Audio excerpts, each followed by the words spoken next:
Aujourd'hui, je teste la batterie Winston de chez Thunder Sky, une batterie lithium fer phosphate yttrium. Je leur dis plus tard. Allez, en vidéo.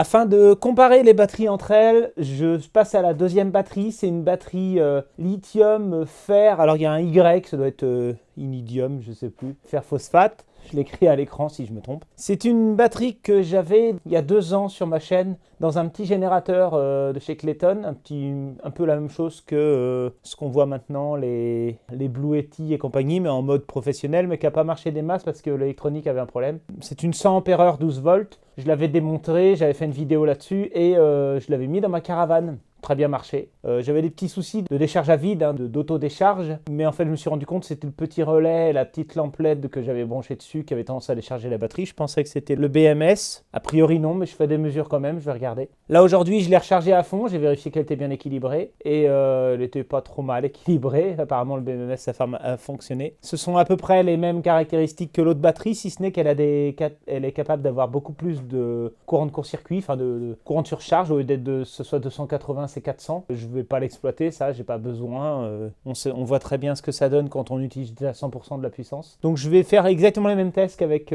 la Power Queen pour voir, pour comparer. Normalement, c'est une technologie qui est plus dans les scooters, dans les véhicules électriques. Et dans ma vidéo sur les scooters électriques, c'est ce type de batterie qu'il y a dedans en plus petit. Enfin, plus de batterie, mais moins haut en capacité. Donc on va voir, c'est très intéressant. Alors les batteries Winston, moi je les achète chez GWL. Alors c'est des batteries qui sont quand même pas mal réservées à la motricité, à tout ce qui est véhicule électrique, pour plusieurs raisons, c'est suivant leurs caractéristiques techniques.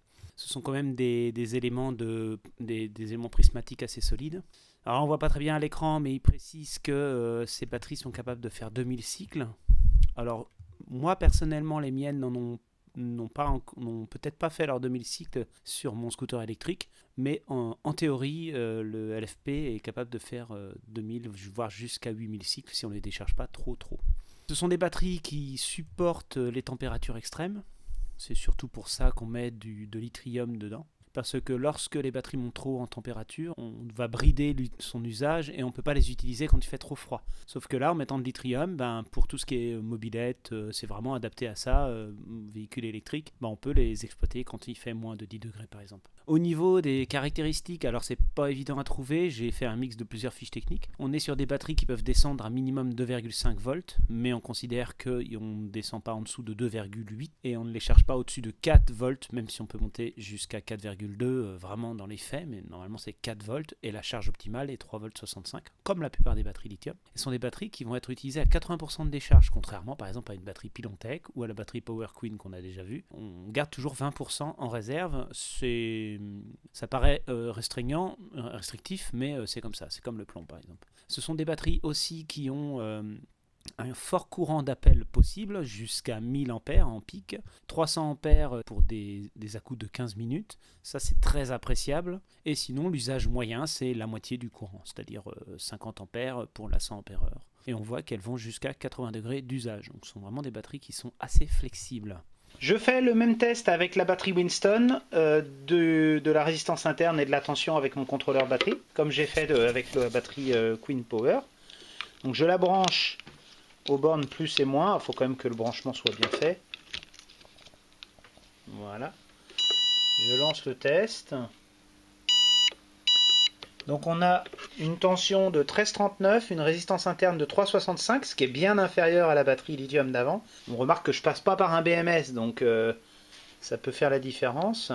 Un courant de court-circuit de 905 ampères, alors c'est normal, c'est une technologie qui accepte des centaines d'ampères de court-circuit. Je crois que celle-là c'est 400 et quelques de construction. Donc on est vraiment très très bon. On voit que c'est quand même 2 batteries qui pourtant sont très très proches en termes de conception, et ben il y a un composant qui change, ça change énormément de choses. La différence fondamentale avec cette batterie, c'est que j'ai monté le BMS en parallèle, c'est-à-dire que l'électricité ne passe pas par lui. Il ne s'occupe que d'équilibrer les éléments et il a 2 petits fils de commande. Alors c'est un peu archaïque, hein, j'avais fait ça avec un petit BMS de chez Amazon. Là. Et les 2 fils de commande servaient à commander justement, à informer le système qu'il y avait un problème sur la batterie, mais ne coupait pas le courant. C'est-à-dire qu'il n'y a pas de protection court-circuit ni surcharge, donc moi j'ai un fusible derrière. Je n'ai pas de chute de tension, ça c'est le plus important. Au fur et à mesure qu'on consomme, on n'a pas les 50 millivolts ou les 120 millivolts qu'on avait sur l'autre. Et j'ai ma section de câble qui est suffisante, qui est en 50 ampères. J'ai pas du petit fil partout. Bon voilà, j'en ai du petit, mais normalement ça devrait suffire. Je sais plus, je suis en 10 carrés là ou en 16 carrés sur des petites longueurs. Donc je vais faire les tests comme ça. Le contrôleur batterie il est réglé exactement de la même manière. Il est réinitialisé à 100 ampères-heure, à 100%. J'ai pas changé les réglages parce que sinon je vais pas pouvoir comparer les résultats. Et puis même onduleur, même usage, même chargeur, tout pareil quoi. Donc on va pouvoir lancer les tests, exactement les mêmes.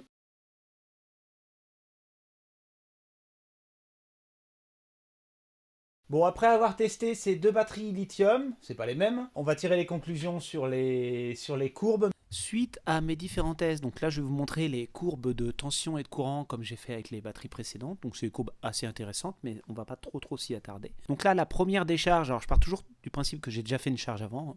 Première décharge, j'ai réussi à décharger jusqu'à 9,5% dans la batterie.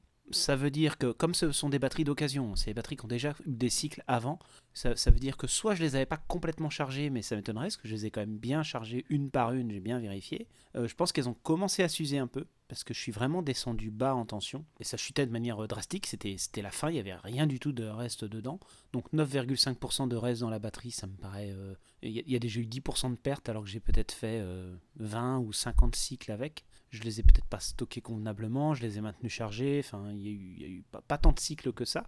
Ça reste dans le fameux 20% qu'on ne touche pas sur la batterie, donc si je n'avais pas touché à ces 20%, je ne me serais pas rendu compte qu'il manquait de la capacité. Donc là c'est ce qu'on utilise comme test quand on décharge complètement la batterie, c'est on modifie le SOH, c'est-à-dire le pourcentage de vie de la batterie. Donc là on a déjà 10% de perdu, pour un courant très fort quand même, hein, de 40 ampères. Donc ça paraît un peu normal aussi d'avoir une perte quand même d'énergie pour un courant relativement fort. La première recharge que j'ai fait, je l'ai fait aux alentours de 20 ampères, un peu moins de 20 ampères. J'ai une recharge relativement normale, en plusieurs étapes. Alors ça c'est souvent hein, sur mes courbes, parce que mon chargeur a 3 phases. La phase de bulk, la phase d'absorbe et la phase de floating. Et quand on arrive au seuil de tension haute des batteries, et ben on chute un petit peu en tension pour se maintenir en charge en fait, parce que les batteries ont pris beaucoup de leur pourcentage, en l'occurrence ici 89%. Et après la charge se fait avec un courant plus faible jusqu'à la tension finale de charge. C'est pas forcément le meilleur chargeur du monde par rapport à lithium, mais j'ai utilisé un chargeur standard en fait, parce qu'on n'a pas beaucoup non plus des chargeurs, des onduleurs chargeurs qui font ça. Ça reste compatible en termes de tension. Donc là j'ai obtenu une charge complète, j'ai pas eu de soucis particuliers. Ensuite j'ai fait une décharge très très forte à hauteur de 80, 88, 90, presque 100 ampères. Donc vraiment très forte. Et là je n'ai pas pu descendre en dessous des 12,9%. Donc là on voit apparaître un écart entre la première décharge et la deuxième décharge. Donc ça fait apparaître un coefficient de Peukert en fait sur cette batterie, sauf chose que je n'avais pas vraiment sur la batterie Queen Power. Donc là ce qu'on voit c'est que les performances sont un peu moins bonnes que la lithium fer phosphate standard. Le fait qu'il y ait de l'yttrium doit jouer, le fait qu'elle soit plus tolérante sur les températures et les courants doit la dégréver quand on prend trop de courant dedans. Donc là j'avais quand même dépassé 50% de décharge, et on voit bien que sur une heure on est au-delà des performances, puisqu'on nous dit qu'on peut atteindre les 300 ampères mais sur un quart d'heure. Donc là je suis un peu hors champ, c'est normal que ça chute. Ma batterie est montée en température, mais est restée à 30 degrés, ça reste tolérable. Ensuite, j'ai fait une recharge. Alors, si on voit des températures aussi hautes, c'est parce que j'ai fait une recharge à chaud quasiment, pas longtemps après. Donc, je suis à peine monté à 30 degrés, donc j'avais dû attendre que ça descende un petit peu, puis hop, j'ai rechargé. Et j'ai rechargé avec un courant assez fort, donc 40 ampères. Et puis, dès qu'on est arrivé à 60% dans la batterie, 63%, le courant a chuté, la tension a monté petit à petit, parce que la charge était un peu trop rapide. Charger la batterie à 40 ou 50% de sa capacité, c'est trop. Même en lithium, il conseille d'ailleurs 20 ampères. Donc, quand on va trop vite, la tension monte trop vite et on n'a pas le temps de charger complètement la batterie. Là, le chargeur s'est adapté et du coup il a rallongé Il a rajouté 2 heures de charge à faible courant. Ce que je n'avais pas fait sur la batterie Power Queen, c'est moi j'appelle ça un zigzag, c'est-à-dire que c'est une visualisation des cycles de charge et de décharge que j'ai fait pendant mes tests avec la ligne rouge là. Donc je pars du principe que la batterie a 1250 Wh dedans. C'est un peu arbitraire, c'est pour pouvoir constater ce qu'on enlève et ce qu'on rajoute et voir vers où on va. Donc la première décharge qui a été très rapide, j'ai réussi à enlever 1110 Wh dans la batterie. Lorsque je l'ai rechargée, j'ai réussi à la remonter à 100% en rajoutant 1180 Wh et le rendement du coup de la charge est de 94% puisque j'ai fait une charge relativement lente qui a duré plusieurs heures.